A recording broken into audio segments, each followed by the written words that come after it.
Hello बच्चों, 11th वालों बच्चों, क्या हाल है भाई। तो अपन ने काफ़ी कुछ जनरल ऑर्गेनिक केमिस्ट्री में पढ़ रखा है भाई।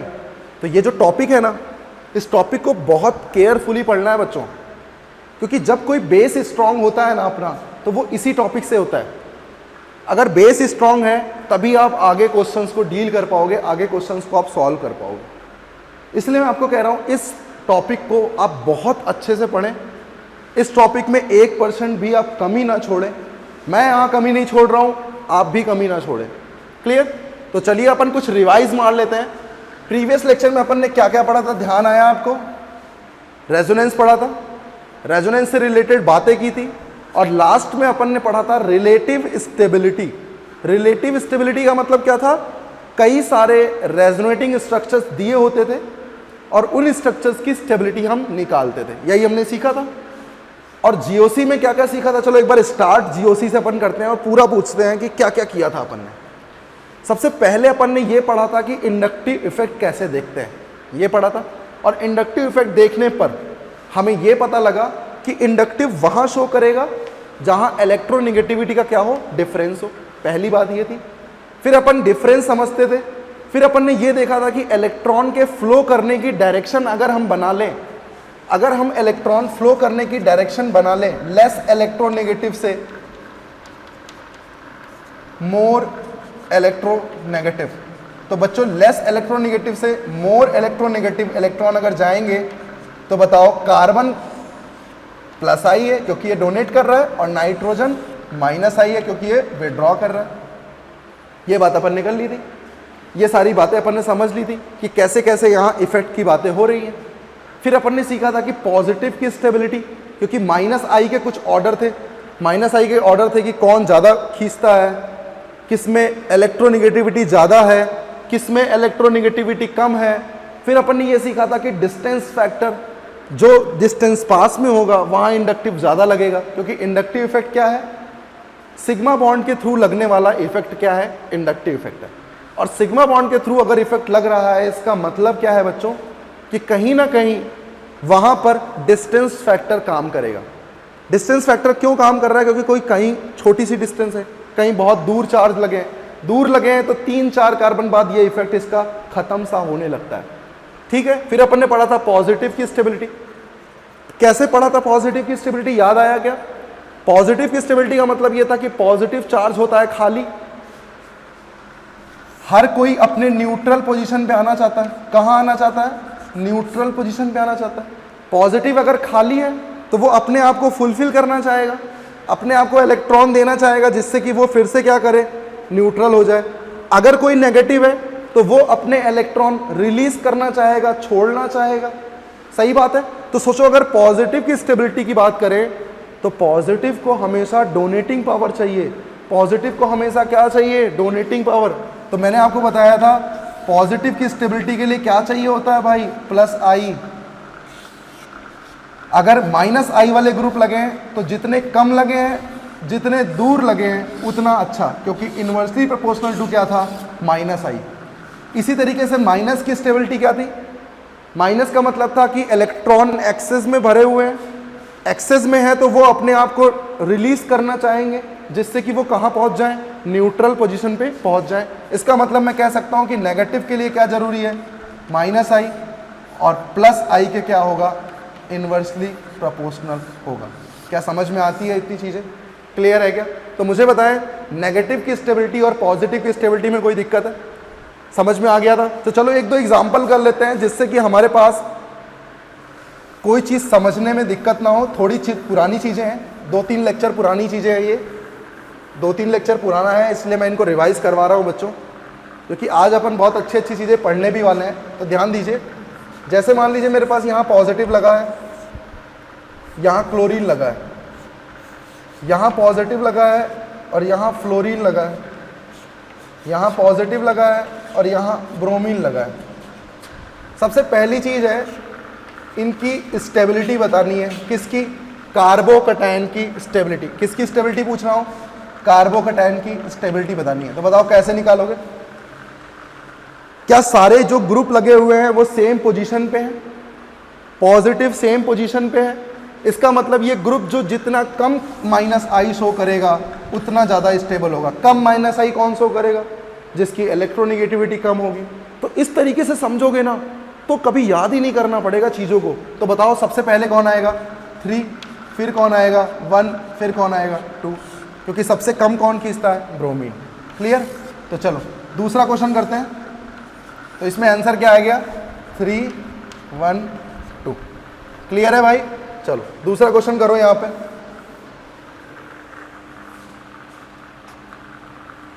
अच्छा सा क्वेश्चन करते हैं दूसरा वाला। जैसे मान लो पॉजिटिव है, यहाँ एल्कीन लगा है, पॉजिटिव है, यहाँ एल्काइन लगा है। अगर मैं आपसे पूछूं 1 और 2 में स्टेबिलिटी ऑर्डर बताओ तो कैसे बताओगे बच्चों? क्या मुझे पता है कि पॉजिटिव को कभी भी माइनस आई वाले ग्रुप नहीं चाहिए? अगर माइनस आई वाले ग्रुप लगे हैं तो जो कम माइनस आई शो करेगा वही सबसे ज़्यादा स्टेबल करेगा। इसका मतलब क्या मैं कह सकता हूँ कम माइनस आई किसका लगता है? जो कम इलेक्ट्रोनिगेटिव होता है। और कम इलेक्ट्रोनिगेटिव कौन है? फर्स्ट। इसका मतलब first is greater than second. Clear बात समझ में आती है? मान लीजिए मेरे पास पॉजिटिव लगा हुआ है और यहाँ पर है NH3+, इसी तरीके से पॉजिटिव लगा हुआ है और यहाँ है NF3+, और उसी तरीके से पॉजिटिव लगा हुआ है और यहाँ है NO2। बताइए पॉजिटिव की स्टेबिलिटी कैसे निकालोगे? तो पॉजिटिव को क्या चाहिए? कम खींचने वाला, क्योंकि सब माइनस आई ही लगे हुए हैं। मैं पहचान सकता हूँ सब माइनस आई है। तो सबसे कम माइनस आई किसका लगता है बच्चों? क्या आपको याद करने की ज़रूरत है? अगर आपको ध्यान आ रहा हो तो मैंने आपको बताया था पॉजिटिव कंटेनिंग कंपाउंड ज़्यादा विड्रॉइंग टेंडेंसी शो करते हैं compare to neutral atom. Neutral कौन है? NO2। ये क्या है? आयनाइज्ड है। इसका मतलब ये ज़्यादा खींचेंगे। तो ज़्यादा खींचेंगे तो बताओ सबसे पहले कौन आएगा? थर्ड, क्योंकि ये सबसे कम खींचेगा। अब इन दोनों में ज़्यादा कौन खींचता है? यहाँ फ्लोरीन है, यहाँ हाइड्रोजन है। ऑब्वियसली बात है ये ज़्यादा खींचेगा। ये ज़्यादा खींचेगा तो ज़्यादा कम स्टेबल करेगा, क्योंकि बहुत ज़्यादा खींच रहा है भाई, इसको खींचने वाला नहीं चाहिए। बताओ थर्ड के बाद क्या आएगा? फर्स्ट। उसके बाद क्या आएगा? क्लियर है? तो अपन को पॉजिटिव की स्टेबिलिटी समझने में कोई दिक्कत नहीं थी। सब कुछ क्लियर हो गया, रिवाइज हो गया एक बार। चलो एक बार नेगेटिव की स्टेबिलिटी की बात करते हैं और वहाँ भी क्लियर करते हैं, और फिर acidic strength, basic strength realise कर लेते हैं, और फिर रेजोनेंस। यहीं तक अपन ने पढ़ाई की थी। तो चलो फटाफट मान लो यहाँ पर मेरे पास क्वेश्चन है नेगेटिव की स्टेबिलिटी। ठीक है, स्टेबिलिटी ऑफ एनायन। नेगेटिव की स्टेबिलिटी की बात करें तो बताओ क्या मुझे पता है? नेगेटिव अगर लगा है और यहाँ पर 2 क्लोरो लगे हैं, नेगेटिव अगर लगा है और यहाँ पर 1 फ्लोरो लगा है, बताओ 1 और 2 में स्टेबल कौन ज़्यादा होगा? ट्राई करें बच्चों। इसी तरीके से O नेगेटिव है, S नेगेटिव है, SE नेगेटिव है। 1, 2, 3 में इसमें बताएं कौन पहले आएगा? इसी तरीके से एक ये क्वेश्चन है N negative, O negative, C triple bond C negative. इन तीनों में स्टेबिलिटी बताएं। चलिए ये 3 क्वेश्चन करें और तीनों क्वेश्चन में अपन को सब कुछ याद आ जाएगा कि क्या क्या था। तो बताओ नेगेटिव के लिए जरूरी क्या होता है? नेगेटिव होता है भरा हुआ, और भरी हुई चीज़ को अगर मुझे खाली करना है तभी वो न्यूट्रल पोजीशन पे जा सकता है, और वो न्यूट्रल होना चाहेगा। आपको भी पता है क्यों? क्योंकि नेगेटिव भरा हुआ होता है। ठीक है, तो बताओ फर्स्ट और सेकंड में कौन ज़्यादा स्टेबल होगा?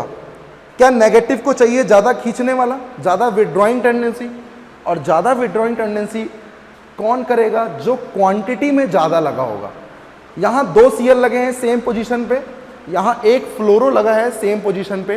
तो मैं ये कह सकता हूँ कि जिनकी क्वांटिटी ज़्यादा होगी बच्चों, उनकी विड्रॉइंग टेंडेंसी क्या होगी? ज़्यादा होगी। तो बताओ यहाँ मैं लिख सकता हूँ कि 1 इज़ ग्रेटर देन 2, क्योंकि पोजीशन सेम है, डिस्टेंस सेम है, तो विड्रॉइंग टेंडेंसी क्या होगी? डिपेंड करेगी कितनी क्वांटिटी वहाँ पर लगी हुई है। जल्दी से ये क्वेश्चन बताएं। क्या मैंने आपको ये भी समझाया था कि नेगेटिव की स्टेबिलिटी के लिए हम ये देखते हैं कि नेगेटिव में कितने ज़्यादा इलेक्ट्रोनेगेटिव पर है। सबसे पहले ये देखते थे, फिर अपन ये देखते थे कि अगर कोई सेम फैमिली के ग्रुप हैं तो सेम फैमिली के ग्रुप में डाउन द ग्रुप जाने पे नेगेटिव की स्टेबिलिटी बढ़ती थी। क्यों? क्योंकि उनका साइज बड़ा होता था, वो नेगेटिव पूरा सर्कुलेट होता था। तो मुझे बताओ यहाँ साइज किसका सबसे बड़ा है? SE का। तो कह सकता हूँ मैं स्टेबिलिटी क्या होगी? 3 to 1। यहाँ पर बात करते हैं 1 2 3। क्या देखोगे? नेगेटिव क्या अलग अलग एटम पे है, तो जिसकी इलेक्ट्रोनेगेटिविटी ज़्यादा वो सबसे ज़्यादा स्टेबल। तो सबसे ज़्यादा स्टेबल 2। इसमें मैंने तुम्हें बताया था कि C ट्रिपल बॉन्ड C की इलेक्ट्रोनेगेटिविटी NH2 से क्या होती है? ज़्यादा होती है। इसकी होती है 3.25, इसकी होती है 3.0। ध्यान रखना। तो 2 के बाद कौन आएगा बच्चों? 3, और 3 के बाद कौन आएगा? 1। तो अपन ने नेगेटिव की स्टेबिलिटी सीख ली थी। अब इसके बाद अपन ने पढ़ा था acidic strength, basis of inductive effect, और बेसिक स्ट्रेंथ भी इंडक्टिव इफेक्ट के द्वारा हमने सीखा था कि कैसे हम देखते हैं कि एसिडिक स्ट्रेंथ ज़्यादा है या बेसिक स्ट्रेंथ ज़्यादा है। तो अपन सबसे पहला स्टेप क्या करते थे उसकी बात करते हैं। अगर मेरे पास कभी भी नेगेटिव आयन है और नेगेटिव की स्टेबिलिटी देखनी है तो ये चीज़ मुझे बहुत अच्छे से आती है, और यही काम हम कर रहे थे एसिडिक स्ट्रेंथ में। ध्यान आया? क्या कर रहे थे एसिडिक स्ट्रेंथ में? आपको मैंने बताया था अगर एसिडिक स्ट्रेंथ में एसिडिकसिटी पूछी जाए कि बताओ कौन सा एसिड ज़्यादा एसिडिक स्ट्रेंथ का है, तो सबसे पहला पॉइंट ये था बच्चों कि आपको सबसे पहले एसिडिक H को हटाना होता था। समझ में आ गया? एसिडिक H को हटाने के बाद H कैसे निकलेगा? H पॉजिटिव में निकलेगा, क्रिएट क्या करेगा? नेगेटिव। तो सोचो ओवरऑल मेरे पास क्या चीज आ गई? नेगेटिव नेगेटिव नेगेटिव नेगेटिव, और नेगेटिव की स्टेबिलिटी जिसकी ज्यादा होगी उसकी एसिडिक स्ट्रेंथ भी क्या होगी? ज्यादा होगी। तो मुझे बताओ बच्चों, अगर मैं आपसे पूछूं एक मेरे पास OH है, एक मेरे पास NH2 है, इन दोनों में एसिडिक स्ट्रेंथ किसकी ज्यादा है? तो आप क्या बोलोगे? क्या एसिडिक स्ट्रेंथ को Ka से दिखाते थे? Ka का मतलब क्या है? Acidic strength. और बच्चों pKa क्या था? इनवर्सली प्रोपोर्शनल टू Ka, क्योंकि pK आदमी क्या हो जाता है? उल्टा। क्लियर? समझ में आ रही बात? ऐसे याद कर सकते हो। सबसे पहला पॉइंट क्या था? आपको एसिडिक H निकालना है। एसिडिक H कैसे पहचानोगे? एसिडिक H पहचानोगे आप सबसे ज़्यादा इलेक्ट्रोनेगेटिव के साथ जो H कनेक्टेड होगा वही H आपको निकालना होता है। यहाँ कार्बन है, यहाँ नाइट्रोजन है, तो यहाँ से निकलना चाहेगा। यहाँ कार्बन है, यहाँ ऑक्सीजन है, कहाँ से निकलना चाहेगा? ऑक्सीजन से। जो नेगेटिव लगा, अब आपको नेगेटिव की स्टेबिलिटी दिखानी है, तो बताओ Ka का ऑर्डर क्या हो जाएगा? 1 is greater than 2 because of O negative is more stable than NH2 negative। बात क्लियर हो गई? जल्दी से सेकंड क्वेश्चन करते हैं। अपन ने अभी कुछ दिन पहले प्रीवियस लेक्चर में रेजोनेंस पढ़ा था, आपको याद आया? अपन ने प्रीवियस लेक्चर में क्या पढ़ा था? रेजोनेंस। और अपन को हमेशा पता होता है कि अगर कहीं रेजोनेंस हो रहा है तो हमेशा एनर्जी क्या होगी? रिलीज होगी। और एनर्जी रिलीज होगी बच्चों, तो बताओ एनर्जी रिलीज होने पर हमेशा कंपाउंड कहाँ आएगा? स्टेबिलिटी की तरफ आएगा। क्लियर बात समझ में आती है? तो मुझे बताओ 1 2 3 में एसिडिक स्ट्रेंथ की एसिडिक स्ट्रेंथ क्या होगी? तो सबसे पहला काम क्या है?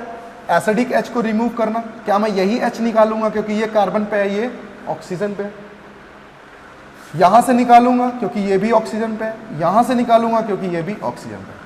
अब सब पे O नेगेटिव है, सब पे O नेगेटिव है, लेकिन इस O नेगेटिव का रेजोनेंस हो रहा है। कैसे? नेगेटिव सिंगल डबल अपन ने सीख रखा है, बहुत अच्छे से सीख रखा है। यहां इसका कोई रेजोनेंस नहीं है, यहां इसका कोई रेजोनेंस नहीं है, तो जिसका रेजोनेंस है वो सबसे पहले आएगा। पक्की बात है? बात करते हैं थर्ड और सेकंड में। क्या O नेगेटिव है? O नेगेटिव है, लेकिन यहाँ फ्लोरीन -I के द्वारा इसको स्टेबल करेगा। इसका मतलब 1 के बाद आएगा 3, इसके बाद आएगा 2। क्या क्लियर समझ में आता है? आगे क्वेश्चन देखिए जरा। मान लीजिए मेरे पास OH है, 2 क्लोरो लगा दिया, NH2 है, 2 क्लोरो लगा दिया। क्या करना है? Acidic strength. अब मैं आपसे पूछ रहा हूँ pKa का ऑर्डर बताओ। इसका मतलब पहले क्या निकालोगे? Ka का ऑर्डर, और जो Ka का ऑर्डर होगा उसका उल्टा कर दोगे तो क्या हो जाएगा, Pk का ऑर्डर। मुझे बताओ यहाँ पर O नेगेटिव, यहाँ N नेगेटिव, कुछ देखना ही नहीं है क्या लगा है, O नेगेटिव है N नेगेटिव है तो सबसे पहले आएगा O नेगेटिव और फिर N नेगेटिव। तो बताओ Pka क्या आएगा, 2 इज ग्रेटर देन 1। क्लियर, समझ में आ गया। इसी तरीके से बताओ अगर मेरे पास HF है, HCl है, HBr है और HI है, तो क्या मैं कह सकता हूँ इनकी एसिडिक स्ट्रेंथ का ऑर्डर क्या होगा। अगर ये 1 है, ये 2 है, ये 3 है और ये 4 है, क्या करोगे, एसिडिक H को हटाओगे, H हटाओगे तो नेगेटिव लगेगा, H हटाओगे तो नेगेटिव लगेगा, H हटाओगे तो नेगेटिव लगेगा और H हटाओगे तो नेगेटिव लगेगा। और नेगेटिव की स्टेबिलिटी जब सेम फैमिली में होती है तो डाउन द ग्रुप जाने पे साइज बढ़ता है, तो नेगेटिव की स्टेबिलिटी भी क्या होती है, इंक्रीज होती है। इसका मतलब मैं कह सकता हूँ यहाँ पर 4 3 2 1। क्या समझ में आता है, क्लियर हो गई बातें, नोट कर लो फटाक से। एसिडिक स्ट्रेंथ भी अपने को क्लियर हो गई। चलो बेसिक स्ट्रेंथ की बात करते हैं। बेसिक स्ट्रेंथ का क्या मतलब था, जरा मुझे समझाओगे। बेसिक स्ट्रेंथ का इतना सा मतलब था कि अगर बेस है अच्छा है, इसका मतलब बेस की प्रॉपर्टी क्या होती थी, इलेक्ट्रॉन डोनेटिंग टेंडेंसी। इलेक्ट्रॉन को डोनेट करने की पावर जितनी ज़्यादा होती है बच्चों, उतनी ज़्यादा ही बेसिक स्ट्रेंथ का ऑर्डर होता है। जैसे मैंने आपसे बोला था क्वेश्चन के थ्रू, बेसिक स्ट्रेंथ को क्या बोलते हैं, Kb, K फॉर और B for basic strength. Acidic strength में Ka हो जाता है, मतलब एसिडिक स्ट्रेंथ, और ये इनवर्सली प्रोपोर्शनल टू किसके था, Pkb। समझ में आता है। तो आपसे Kb पूछे, Pk भी पूछे, आप सब चीज़ें बता सकते हो। क्लियर हो गई।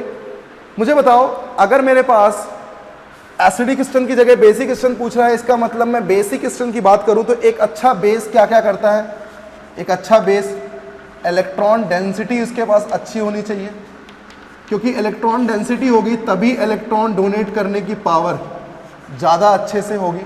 क्या समझ में आता है। इसी तरीके से मुझे बताओ अगर दूसरी बात करें तो दूसरी बात होती है H plus acceptor. H plus acceptor का मतलब ही क्या हुआ, इलेक्ट्रॉन देगा तभी तो H प्लस लेगा। इसका मतलब ओवरऑल कहानी किस पे डिपेंड करेगी, इलेक्ट्रॉन डेंसिटी पे। ध्यान दो, क्वेश्चन देता हूं मैं, Kb का ऑर्डर बताना है बच्चों। मैंने बोला NH2 है, NH2 है, N है। मैंने एक और बात आपको बताई थी कि बेसिक स्ट्रेंथ में हम हमेशा ये भी देखते हैं कि basic strength is inversely proportional to electronegativity. ये भी हमें पता होता है। 2 पॉइंट हमने पढ़े थे, हमें ध्यान है। तो मुझे बताओ ये अगर इलेक्ट्रॉन डोनेट करेगा तो इस पर पॉजिटिव आएगा, ये इलेक्ट्रॉन डोनेट करेगा तो इस पर पॉजिटिव आएगा, और ये इलेक्ट्रॉन डोनेट करेगा तो इस पर पॉजिटिव आएगा। मुझे बताओ कौन सा पॉजिटिव ज़्यादा स्टेबल दिख रहा है, क्योंकि हर कोई अपना काम करने के बाद स्टेबल भी तो होना चाहता है। तो पॉजिटिव कहाँ स्टेबल होता है, जिसकी इलेक्ट्रोनेगेटिविटी कम होती है। इसका मतलब मैं ऑर्डर लिख सकता हूँ,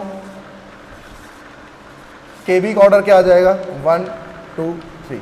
अगर यही मैं Pkb पूछता तो ऑर्डर क्या बोल देते, इसका उल्टा, मतलब 3 2 1। क्या समझ में आता है। जल्दी से ये क्वेश्चन करो। NH2 है, यहाँ मैंने फ्लोरीन लगा दिया, NH2 है, यहाँ मैंने 2 क्लोरीन लगा दिए।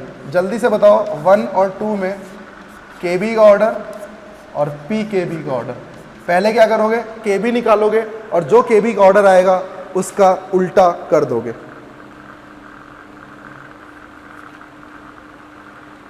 चलिए बच्चों फास्ट करें इसे। क्या मुझे पता है कि इलेक्ट्रॉन डेंसिटी सेम है, इलेक्ट्रॉन डेंसिटी को कम कौन कर रहा है, लगे हुए ग्रुप। अब ये ज़्यादा कम करेगा क्योंकि ये ज़्यादा खींचेगा, ये कम करेगा क्योंकि ये कम खींचेगा, और जब कम करेगा तो ये किसी को भी देने के लिए इजीली फिजिबल होगा। इसका मतलब 1 इज ग्रेटर देन 2। तो Pkb क्या होगा, 2 इज ग्रेटर देन 1। नोट कर लीजिए बच्चों। तो इस तरीके से हमने बेसिक स्ट्रेंथ भी अच्छे से सीख लिया था। ठीक है, तो बेसिक स्ट्रेंथ का मतलब समझ में आ गया क्लियरली। अब अपन बात करने आ रहे हैं रेजोनेंस फैक्टर की, कि रेजोनेंस में कैसे हमने देखा था कि रेजोनेंस पॉसिबल है या रेजोनेंस पॉसिबल नहीं है। जैसे एक क्वेश्चन मैं आपको देता हूं, आप उस क्वेश्चन को नोट करें और मुझे बताएं which of the following does not represent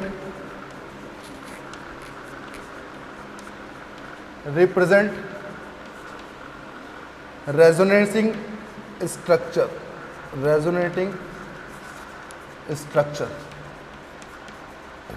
note करें बच्चों, क्वेश्चन नोट करें। पहला दिया है CH2 double bond NH single bond NO2 और इसका रेजोनेंस करा के दिया है और आपको बताना है कि क्या ये रेजोनेंस पॉसिबल था या नहीं। बहुत ध्यान से करना बच्चों, गलती मत करना, बहुत इजी क्वेश्चन है और जब इजी क्वेश्चन है तो उनको बिल्कुल इजी रूप में ही करो भाई, ठीक है। O नेगेटिव, यहाँ N है और यहाँ पर भी O नेगेटिव, यहाँ N पे पॉजिटिव, ठीक है। पहला स्ट्रक्चर पॉसिबल है या नहीं चेक करो जल्दी से, अपन ने सब कुछ पढ़ रखा है। दूसरा स्ट्रक्चर बना रहा हूं मैं और देख के बताओ पॉसिबल है या नहीं।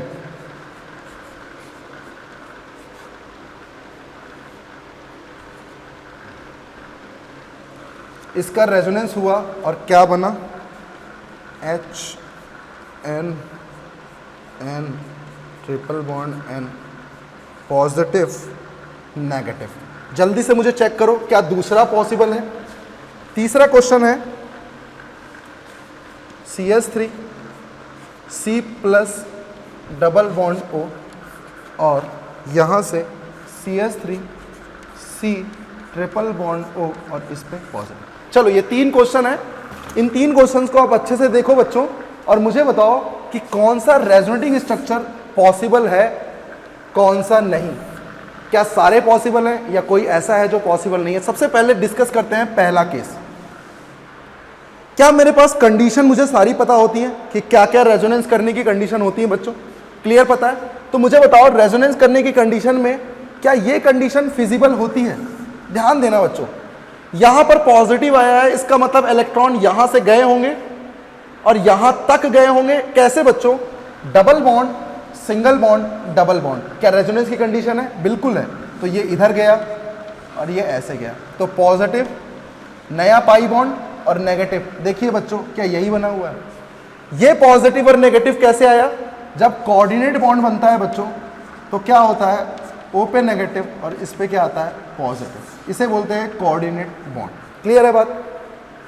तो बिल्कुल सही स्ट्रक्चर है। सेकंड को देखें, negative bond pair double bond. अगर ये नेगेटिव इलेक्ट्रॉन को डोनेट करके एक बॉन्ड बनाए और दूसरा बॉन्ड तोड़ दे तो क्या ये पॉसिबल है या नहीं। ये ओवरऑल नेगेटिव चार्ज कहाँ आएगा, इस नाइट्रोजन पे। यहां नया पाई बॉन्ड बनेगा और ये एक पाई बॉन्ड टूट जाएगा। तो देखिए क्या फिजिबल है, बिल्कुल फिजिबल है।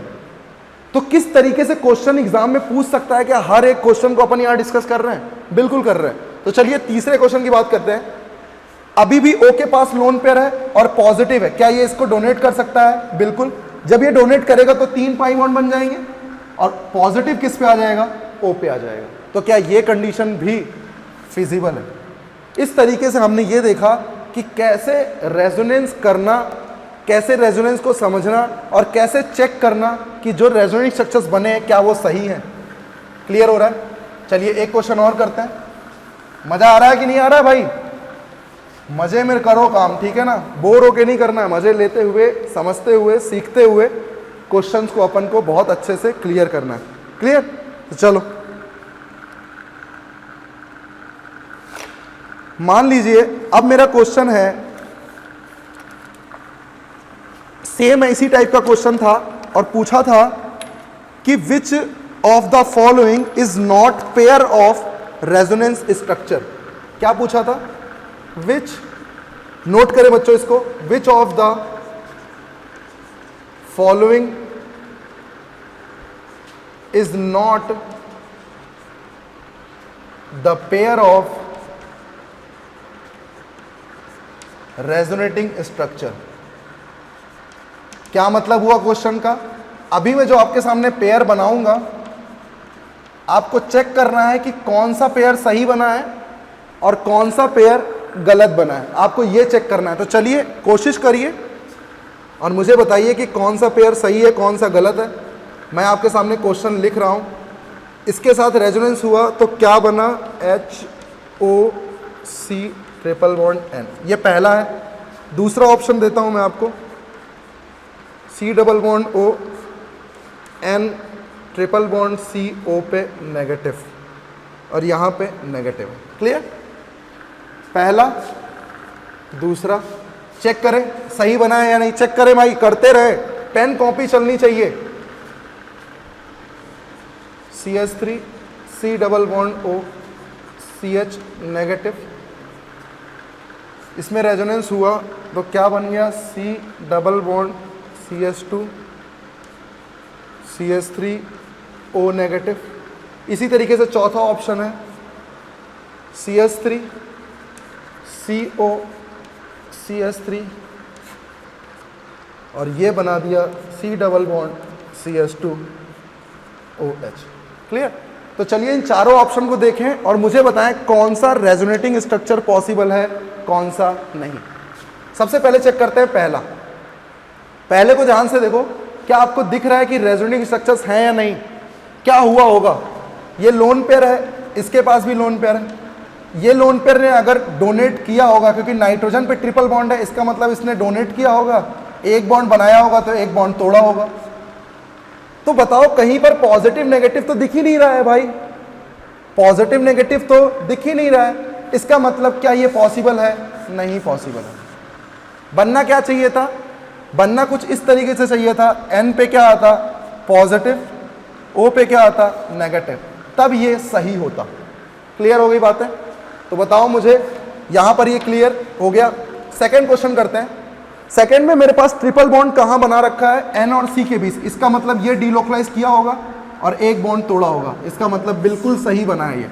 3 और O पे क्या आएगा नेगेटिव, इसका मतलब ये सही है। थर्ड में आओ, ये negative single bond double bond resonance किया होगा, बिल्कुल सही बना है, इसका मतलब ये भी सही है। यहां पर देखो, क्या यहां पर कोई चार्ज है, सिर्फ डबल बॉन्ड O है, क्या कर सकता है डबल बॉन्ड O, कभी क्या रेजोनेंस कर सकता है? नहीं कर सकता, तो ये भी गलत है। तो ध्यान देना बच्चों, ये जब हम पढ़ेंगे अभी आइसोमेरिज्म में, इसको बोलते हैं टॉटोमर। क्या बोलते हैं? टॉटोमर। कीटो फॉर्म से इन और ऑल, कीटो से इनॉल में चेंज होना क्या कहलाता है? टॉटोमर। और टॉटोमर कभी भी रेजोनेटिंग स्ट्रक्चर नहीं होते, ध्यान रखना, इंपॉर्टेंट पॉइंट है ये, लिख लो आप चाहे तो, कि रेजोनेटिंग टॉटोमर्स कभी भी रेजोनेटिंग स्ट्रक्चर्स नहीं होते, ठीक है ना? तो they can not related at a resonating structure.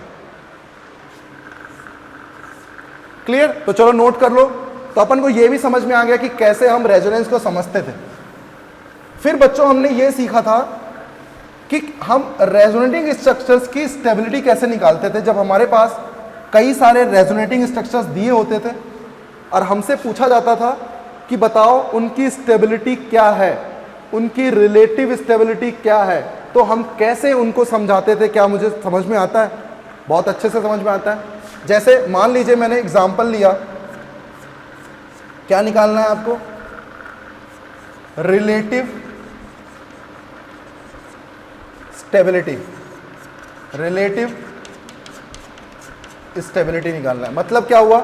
Resonating structures की क्या निकालनी है? स्टेबिलिटी निकालनी है। मान लीजिए मेरे पास ये एक रेजोनेटिंग स्ट्रक्चर होता और इसी में एक ये रेजोनेटिंग स्ट्रक्चर होता, क्या ये बन सकता है? बिल्कुल बन सकता है। जब ये लोन पर डीलोकलाइज होते होते यहां तक जाए, बिल्कुल बन सकता है। अब मुझे बताइए 1 और 2 में कौन ज्यादा स्टेबल? क्या अपन ने सारी कहानी जान रखी है?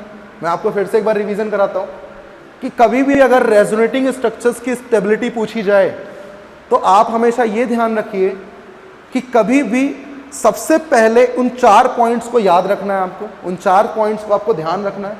जब आप उन 4 पॉइंट्स को ध्यान रखते हो तभी आप इन चीजों को निकाल सकते हो। समझ में आ रहा है? क्या निकालते थे सभी बताओ?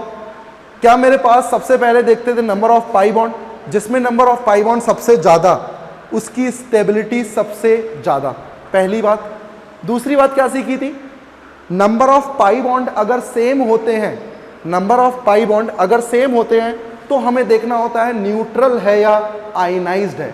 अगर न्यूट्रल है तो ज़्यादा स्टेबल है, अगर मॉलिक्यूल आयनाइज्ड है तो कम स्टेबल है। कब? जब पाई बॉन्ड दोनों में क्या हो? सेम हो। थर्ड पॉइंट ये सीखा था कि अगर मेरे पास पाई बॉन्ड भी सेम है, न्यूट्रल नहीं है, दोनों के दोनों आयनाइज्ड है, पाई बॉन्ड सेम है लेकिन दोनों के दोनों आयनाइज्ड हैं, तब हमें देखना होता था बच्चों आयंस कहाँ कहाँ पर है। नेगेटिव कहाँ स्टेबल होता है? मोर इलेक्ट्रोनेगेटिव पे। और पॉजिटिव कहाँ स्टेबल होता है? लेस इलेक्ट्रोनेगेटिव पे। क्लियर हो गई बात? इस तरीके से हम ये देखते थे। फिर चौथी चीज हम क्या देखते थे कि अगर पॉजिटिव भी सेम जगह पे है, नेगेटिव भी सेम जगह पे है, तब हम देखते थे डिस्टेंस। जिसकी डिस्टेंस पास पास होती थी उनमें अट्रैक्शन बहुत अच्छा होता है, और अट्रैक्शन अच्छा होगा तो स्टेबिलिटी ऑटोमेटिक अच्छी होगी। तो रिवीजन हो गया। आंसर बताएं, पाई बॉन्ड 1 है, पाई बॉन्ड 2 है, तुरंत बताया पाई बॉन्ड ज्यादा, स्टेबिलिटी ज्यादा।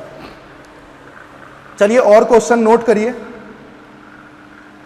तो आपको समझ में आएगा कि कौन सा ज्यादा स्टेबल है, कौन सा कम स्टेबल है। जैसे एक क्वेश्चन मैं आपके सामने लिख रहा हूं, बताइए ऑर्डर बताना है रिलेटिव स्टेबिलिटी का, ठीक है, जिसमें से पहला ऑप्शन है NH2, C पे पॉजिटिव। H को बहुत ध्यान मत दीजिए कि H कम लगा है ज़्यादा लगा है, मैं सिर्फ लिख रहा हूं, आप समझिएगा। डबल बॉन्ड, O पे नेगेटिव और ये हाइड्रोजन। सेकंड था NH2 है, C डबल बॉन्ड C है, C पे पॉजिटिव है, O पे नेगेटिव है। क्लियर? और H है। ये सारे के सारे रेजोनेटिंग स्ट्रक्चर हैं, इतना भरोसा आप कर सकते हो क्योंकि आप चेक कर सकते हो ये मूव करेगा तो पॉजिटिव यहां आ जाएगा। है कंपेयर करो कौन ज़्यादा स्टेबल है और कौन कम स्टेबल है, कंपेयर करना है भाई, जल्दी करो। थर्ड ऑप्शन और ये फोर्थ, इन चारों को कंपेयर करो और मुझे बताओ कौन ज़्यादा स्टेबल है, कौन कम स्टेबल है। क्या ये चारों के चारों रेजोनेटिंग स्ट्रक्चर है? सिंपल सी बात है। सबसे पहला कहानी क्या बताई थी मैंने आपको? कहानी बताई थी मैंने आपको नंबर ऑफ पाई बॉन्ड की। नंबर ऑफ पाई बॉन्ड किस में ज़्यादा है? एक पाई बॉन्ड, एक पाई बॉन्ड, दो पाई बॉन्ड, दो पाई बॉन्ड। इसका मतलब 3 और 4 पहले आएंगे, 1 और 2 बाद में आएंगे। समझ में आता है? 4 और 3 में क्या चीज़ें हैं जो चेंज हैं बच्चों? क्या चीज़ें हैं ऐसी जो चेंज हैं? बताएं मुझे। क्या यहाँ पर आपको दिख रहा है कि C पे नेगेटिव है, सॉरी यहाँ N पे पॉजिटिव होगा बच्चों, C पे नेगेटिव है, N पे पॉजिटिव है। यहाँ पर भी पाई बॉन्ड 2 हैं लेकिन O पे नेगेटिव है, N पे पॉजिटिव है। पॉजिटिव सेम है, नेगेटिव C पे है और O पे है। क्या बताया था? जब पाई बॉन्ड सेम होते हैं और दोनों आयनाइज्ड हो तो आयंस कहाँ है वो डिसाइड करता है कौन ज़्यादा स्टेबल होगा। O पे नेगेटिव ज़्यादा स्टेबल होगा, C पे नेगेटिव कम स्टेबल होगा। इतनी बात समझ में आ गई? 1 और 2 में देखें एक एक पाई बॉन्ड है, C पे पॉजिटिव है, O पे नेगेटिव है। बच्चों O पे नेगेटिव है, C पे पॉजिटिव है, सेम है। अब सेम है तो क्या बताया था? डिस्टेंस। डिस्टेंस पास होगी तो ज़्यादा स्टेबल, दूर होगी तो कम स्टेबल। तो 2 पहले आएगा और 1 बाद में आएगा। नोट कर लें इसे। क्या समझ में आया कैसे अपन इसको स्टेबल और कैसे अपन इसको अनस्टेबल बोल रहे हैं? क्लियर हो गया? चलिए एक और कहानी करते हैं, एक और क्वेश्चन करते हैं। बढ़िया क्वेश्चन है ये। इनमें भी आपको क्या देखना है? Relative stability. चलिए चेक करिए भाई, नोट कर लीजिए और ये क्वेश्चन करिए, अच्छा क्वेश्चन है। CHO है ये, यहाँ नेगेटिव चार्ज है, यहाँ NH2 और ये पॉजिटिव चार्ज है। पहला, ये दूसरा स्ट्रक्चर है कुछ इस तरीके से, C पे HO और यहाँ पर है कुछ इसने गलत बनाया है, शायद इसको ऐसे बनाना चाहिए था। मिसप्रिंट है यहाँ पर, मैं आपको सही करके दे रहा हूँ। चलिए मैं आपको सही करके दे रहा हूँ। यहाँ पर कुछ इस तरीके से बना होगा, बुक में थोड़ी सी मिस प्रिंटिंग है, कोई बात नहीं। तो पहला ये है, दूसरा ये है, आपको चेक करना है कौन ज़्यादा स्टेबल है। तीसरा है O पे negative, H pi bond, pi bond, pi bond, और ये पाई बॉन्ड। ये तीसरा है बच्चों, और ये है चौथा। चौथे में क्या बनाया है मैंने? चौथे में है कुछ इस तरीके से, नेगेटिव यहाँ NH2 पे पॉजिटिव, और यहाँ पर CHO। क्लियर? तो चलिए 1 2 3 4 में मुझे ये समझाइए कि कौन ज़्यादा स्टेबल है, कौन कम स्टेबल है। क्या बताना है आपको? Relative stability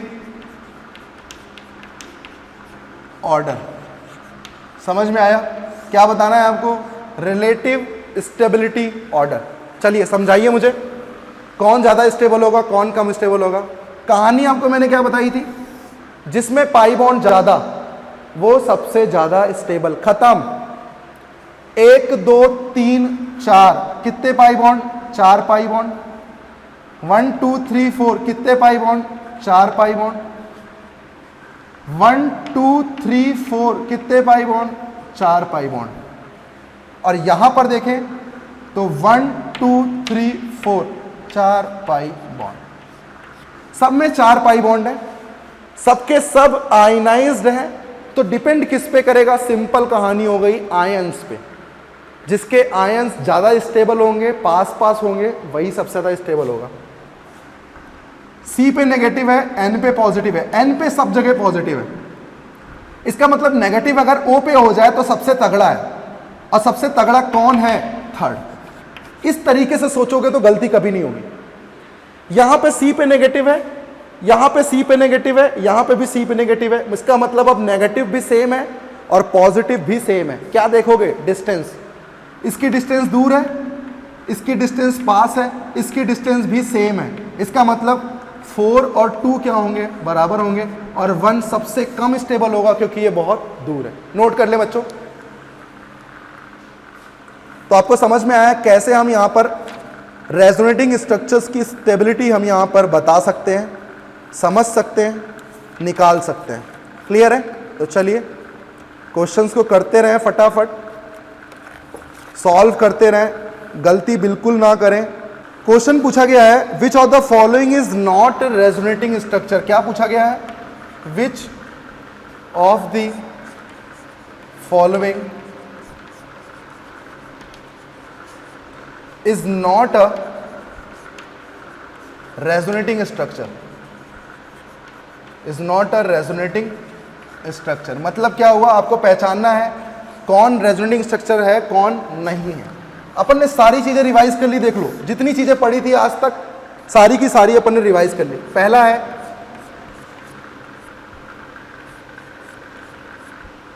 double bond O पे negative,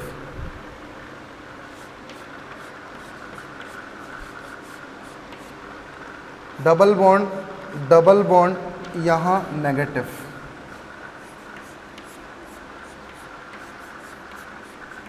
double bond negative, double bond,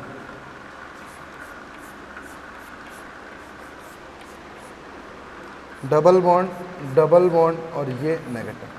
मुझे बताएं इनमें, इन चारों में से कौन है ऐसा जो रेजोनेटिंग स्ट्रक्चर नहीं है?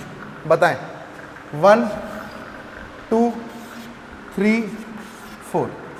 आपको क्लियर हो रहा है और बहुत इजी है बच्चों, समझ सकते हो आप। डिस्कस कर रहा हूं मैं, आप एक बार सोच लो इसे कैसे करोगे। यहां पर क्या सोचोगे आप? कंडीशंस को सोचो, कंडीशन को सोच के आप समझ सकते हो कि चार्ज यहां से यहां जाएगा या यहां से यहां डोनेट होगा। सोचिए, क्या ये नेगेटिव डोनेट होके यहां जा सकता है? इसका मतलब ये स्ट्रक्चर सही है, ये भी सही है। फिर से नेगेटिव घूम के कहां जा सकता है? यहां। इसका मतलब ये स्ट्रक्चर भी सही है। क्या ये स्ट्रक्चर आपको एकदम अलग स्ट्रक्चर नहीं लग रहा है, जो इनसे कुछ रिलेशन नहीं रखता है? इसका मतलब कौन है जो रेजोनेटिंग स्ट्रक्चर नहीं है? This is D option. तो क्लियर, आपको समझ में आया? ये तीनों क्या है? आपस में रेजोनेटिंग स्ट्रक्चर्स हैं, और ये यहां पर क्या है बच्चों? नॉन रेजोनेटिंग स्ट्रक्चर है। तो चलिए नोट कर लीजिए फटाक से इसे, जिससे कि गलती बिल्कुल भी ना हो भाई। समझ में आ रहा है? चलिए,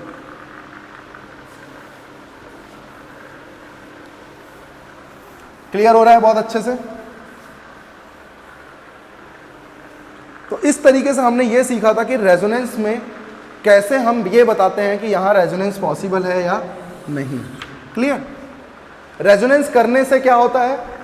स्टेबिलिटी गेन होती है।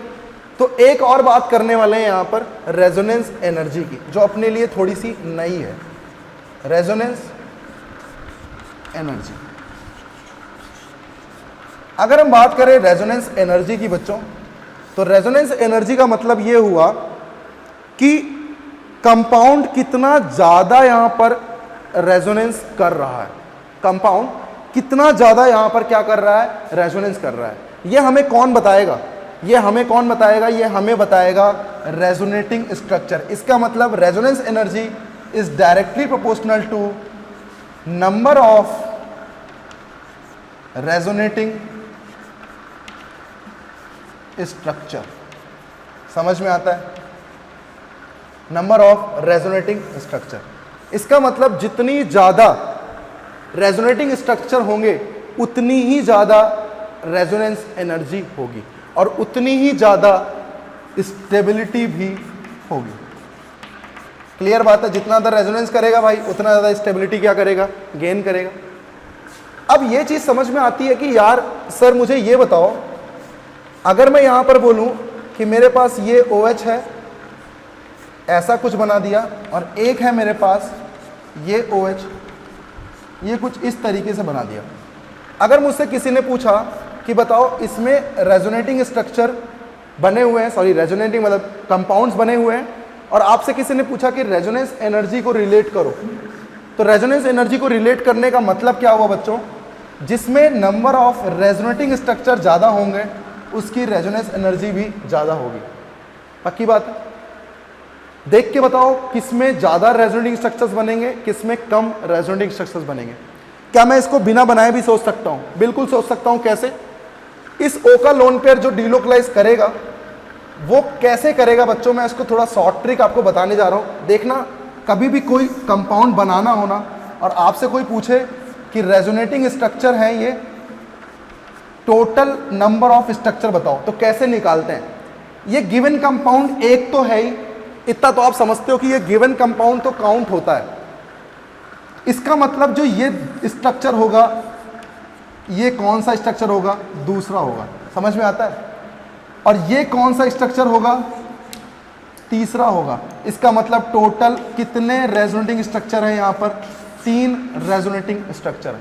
अब मैं आपको दूसरे वाले में निकालना दिखाता हूँ। देखिए कैसे निकालते हैं, बहुत इजी है बच्चों, सीख गए तो बहुत अच्छा है, ध्यान देना होता है बस। पहला स्ट्रक्चर तो ये बना ही है, दूसरा लिख सकता हूं, दूसरे के बाद ये क्या होगा? तीसरा लिख सकता हूं इसको, तीसरा। फिर तीसरे के बाद क्या होगा? चौथा, इसको चौथा लिख सकता हूं। और चौथे के बाद फिर से देखो अगर, तो आपको समझ में आएगा ये फिर से क्या बन जाएगा? पांचवा। तो आपको हमेशा याद भी है कि फिनॉल में कितने रेजोनेटिंग स्ट्रक्चर आते हैं? 5 रेजोनेटिंग स्ट्रक्चर आते हैं। यहां कितने आए? 3 रेजोनेटिंग स्ट्रक्चर है। इसका मतलब कौन ज्यादा स्टेबल होगा? ये ज्यादा स्टेबल होगा, इसकी रेजोनेंस एनर्जी ज्यादा होगी। क्या समझ में आ गया कॉन्सेप्ट क्या बोलना चाह रहा हूं मैं? दूसरा कॉन्सेप्ट की बात करें तो बताओ, अगर मेरे पास रेजोनेटिंग स्ट्रक्चर भी सेम आ जाएं, जैसे मैं आपको एक ऑप्शन देता हूं, देखिएगा बहुत अच्छे से। मान लीजिए मेरे पास फिनॉल है, फिनॉल का नाम आप बहुत अच्छे से जानते हैं। मान लीजिए फिनॉल है और मान लीजिए यहां पर एनिलीन है। एनिलीन का क्या मतलब हुआ बच्चों? NH2 group. मान लीजिए मेरे पास ये है, ठीक। और मुझसे किसी ने कहा कि रेजोनेटिंग स्ट्रक्चर्स की स्टेबिलिटी बताओ और रेजोनेंस एनर्जी के बारे में बताओ। तो क्या मुझे पता है, अगर मैं शॉर्ट ट्रिक चलूं तो पहला कंपाउंड तो ये है ही, जितने इसके रेजोनेटिंग स्ट्रक्चर्स बनेंगे उतने ही इसके बनेंगे। क्या बता सकते हो कैसे? इसके कितने आ रहे थे? 5 आ रहे थे क्या? और इसके कितने आएंगे? इसके भी 5 आएंगे। कैसे? 1 तो ये पहले से है, ये हो गया इसका दूसरा, ये हो गया इसका तीसरा, ये हो गया इसका चौथा, और यहां से फिर ये घूमेगा तो कौन सा हो जाएगा? पांचवा। इसका मतलब इसके भी कितने स्ट्रक्चर आते हैं? 5 रेजोनेटिंग स्ट्रक्चर आते हैं। क्या फर्क है दोनों में यार, इस चीज को नोटिस करो। नोटिस करने पे मुझे एक चीज समझ में आई कि अगर NH2 डीलोकलाइज कर रहा है तो बताओ बच्चों पॉजिटिव किस पे आ रहा है? पॉजिटिव आ रहा है N पे। सही बात है, सही बात है एकदम। लेकिन अगर OH डीलोकलाइज कर रहा है तो पॉजिटिव किस पे आ रहा है? O पे आ रहा है। समझ में आता है? O पे आ रहा है, ठीक है भाई, O पे पॉजिटिव लगा दिया, H ये नेगेटिव ये लगा दिया। इन दोनों में फर्क क्या है? C पे नेगेटिव सब पे आएगा, लेकिन नेगेटिव यहां O पे है और यहां N पे है। मुझे बताओ बच्चों नेगेटिव की स्टेबिलिटी, क्या मुझे पता है कभी भी पॉजिटिव कहां होना चाहिए? लेस इलेक्ट्रोनेगेटिव पे। इसका मतलब मैं कह सकता हूं ये ज्यादा स्टेबल होगा कंपेयर टू इससे, इसका मतलब ये ज्यादा स्टेबल होगा कंपेयर टू इससे। क्या समझ में आता है एक चीज? पक्की बात है। तो इस तरीके से हमने रेजोनेंस एनर्जी भी देखी। आपको क्या देखना होता है? जितने ज्यादा रेजोनेटिंग स्ट्रक्चर उतनी ज्यादा रेजोनेंस एनर्जी। क्लियर बात है? समझ में आ गया कैसे कर रहे हैं हम यहां पर? मान लीजिए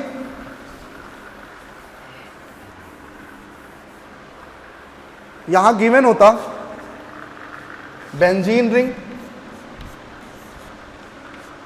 इसे क्या बोलते हैं? नाम याद है? नेफ्थलीन। क्या बोलते थे? नेफ्थलीन। अब बताओ इन दोनों में रेजोनेंस एनर्जी किसकी ज्यादा होगी? क्या कोई भी देख के बता सकता है कि सर पहले वाले में बेंजीन है, रेजोनेटिंग स्ट्रक्चर्स निकालोगे तो कितने बनेंगे? देख सकते हो। इसमें ऑब्वियस ही बात है, इसमें ज्यादा रेजोनेंस होगा और इसमें ज्यादा रेजोनेंस होगा, तो बताओ रेजोनेटिंग स्ट्रक्चर्स भी क्या होंगे? ज्यादा बनेंगे। क्लियर बात समझ में आती है? इसका मतलब अगर जितना ज्यादा रेजोनेंस उतनी ज्यादा रेजोनेटिंग स्ट्रक्चर और उतने ही ज्यादा रेजोनेंस एनर्जी। इसका मतलब मैं कह सकता हूं कौन जीतेगा? ये जीत जाएगा। क्लियर बात समझ में आती है? मान लो OH है,